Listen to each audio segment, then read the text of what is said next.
The anti-Semitic decision of the International Court in The Hague is a modern Dreyfus Trial, and it will end the same way.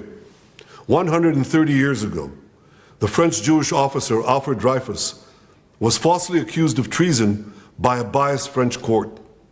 In response to these false accusations, the great French writer Émile Zola wrote his monumental essay, J'accuse. He accused the French court of anti-Semitic lies against an innocent officer who was later exonerated of all guilt. Now it just sucks because, you know, you can't go to France no more. You can invoke Dreyfus, but you can't go to France anymore. No more French countryside vacations for you. Pack watch. Oh, so good. It feels good.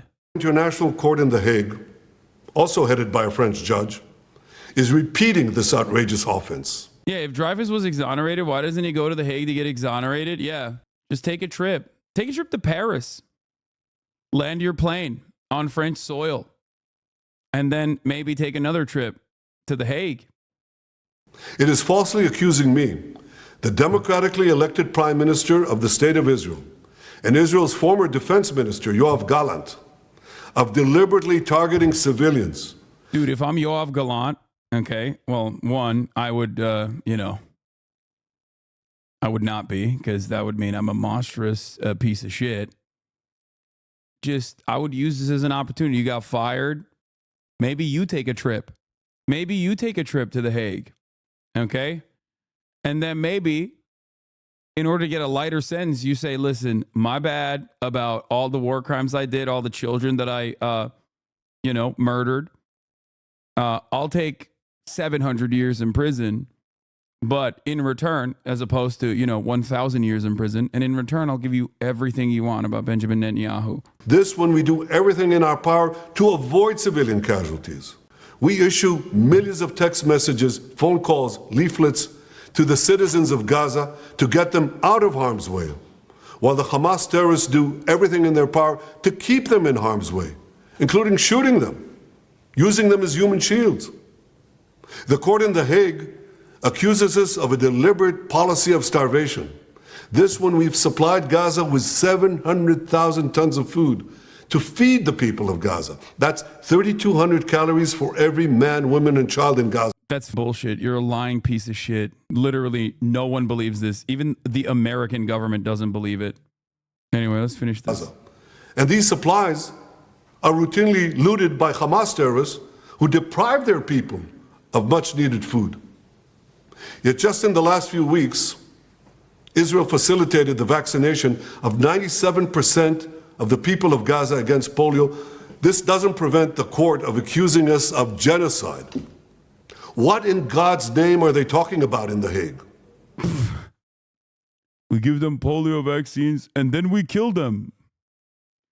Like, this is a week out from aid trucks being allowed to enter. This is a week out from aid trucks being allowed to enter, only to then turn around and lighting the school on fire. Yeah, they also have allowed anti-Hamas militant groups within, like actual roving gangs. What is a lib to you? You throw this around often. A liberal is someone who is pro-capitalism. Someone who at least like is conciliatory to the demands being made by people who are progressive, but only as long as it is inoffensive, and will regularly trade away rights for marginalized people at the behest of maintaining a veneer of civility. Oftentimes, a person who doesn't have like real ideological boundaries, like real interest in protecting. I think that for many people, the moment that they consider what like a party that they're defending to be unconscionable, and the moment that they call out their own party, they move beyond liberalism. There are many more liberals out there than there are leftists. But I think that inside of the heart of a liberal, there is either a dormant fascist, and that's not the majority at all, or a dormant leftist. A liberal is a leftist that has not been awakened yet in many circumstances.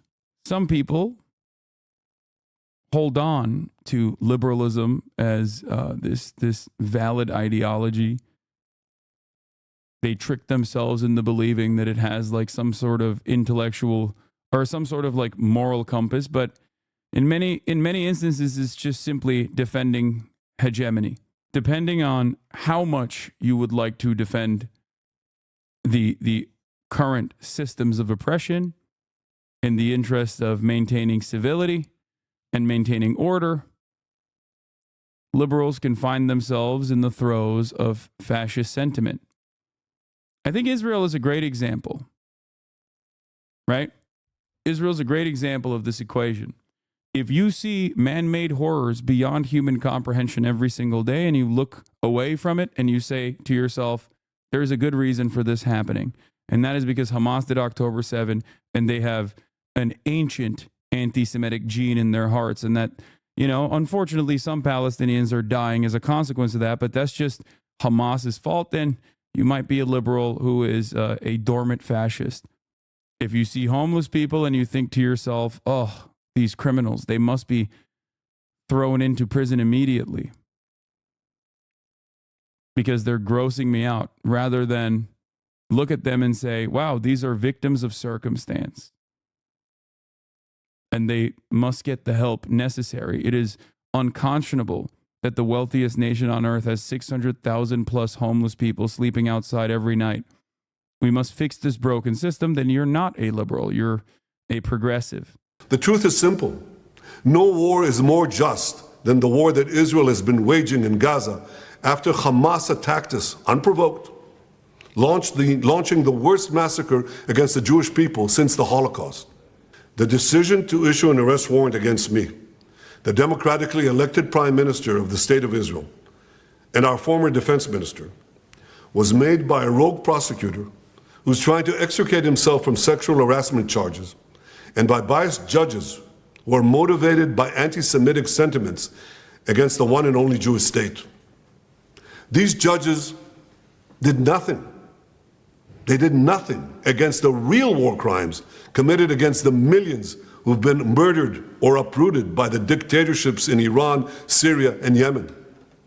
Instead, they falsely accused the one democracy in the Middle East, Israel, thereby imperiling the right of all democracies to defend themselves against murderous terrorists and tyrants. Nor did the court do anything against the Hamas terrorists who raped our women, beheaded our men, burned babies alive in front of their parents, and kidnapped hundreds of men, women, and children to the underground dungeons of Gaza. They're still holding 101 hostages, citizens of many lands, including the United States. Come to think of it, the court did issue one arrest warrant against Hamas.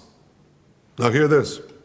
They issued an arrest warrant against the... No, they issued multiple arrest warrants against Hamas. You just killed those guys. So the one remaining alive Hamas person also got issued an arrest warrant. Originally, the application for the arrest, it included more Hamas members. Problem is, you killed them. Corpse of the Hamas arch-terrorist Mohammed Deif. His corpse. What an absurdity.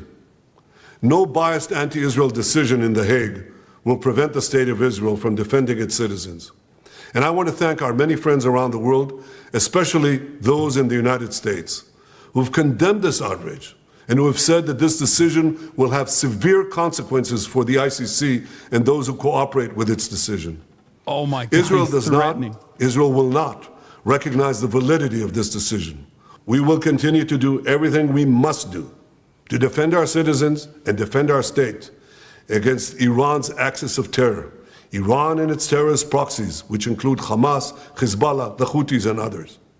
Our enemies are your enemies, and our victory will be your victory, the victory of civilization over barbarism and tyranny. Yeah, everyone is an anti-Semite.